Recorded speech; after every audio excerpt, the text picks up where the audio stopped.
Dans un village, vivaient trois amis.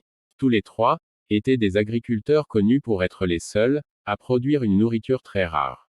Un jour, le chef du village voisin proposa au chef de leur village de lui envoyer les producteurs de cette fameuse nourriture, afin qu'il achète 30% de la production de chacun.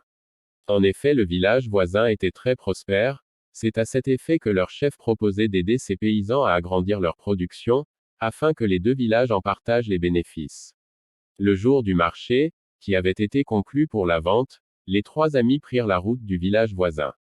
Sur leur chemin, se trouvait un pont de corde qu'une seule personne pouvait traverser à la fois. L'un proposa aux deux autres qu'il traversera le premier, question de s'assurer que le pont était bien solide. Les deux autres n'y virent pas d'inconvénient. Il prit sa marchandise et traversa sans rencontrer de problème. Dès qu'il eut traversé, il demanda aux autres d'attendre, soi-disant qu'il y avait un problème sur le pont. Le deuxième qui avait commencé à avancer rentra en arrière. Celui qui avait déjà traversé prit son couteau. Les autres lui demandèrent ce qu'il comptait faire avec un couteau aussi tranchant. Il répondit, ne savez-vous donc pas que lorsqu'une personne traverse un pont, il cherche à le couper? Stupide, et excité à l'idée de vendre les 100% de sa marchandise, en raison de l'absence des autres, il coupa les cordes du pont.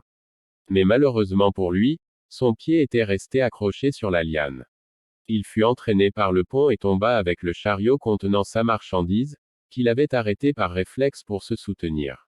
Ses deux amis, malgré ce qu'il avait fait, prirent une piste qui descendait le long de la rivière, et réussirent à le sauver. Mais sa marchandise avait déjà été emportée par le courant. Aussi, en sauvant leur ami, les deux paysans avaient finalement trouvé un pont en aval de la rivière. Ils étaient donc arrivés à vendre leur marchandise 50% chacun au chef du village voisin. Ce fut donc le début d'un grand partenariat entre les deux villages. Si les deux paysans s'étaient laissés emporter par la colère, leur ami égoïste aurait sûrement perdu la vie dans la rivière.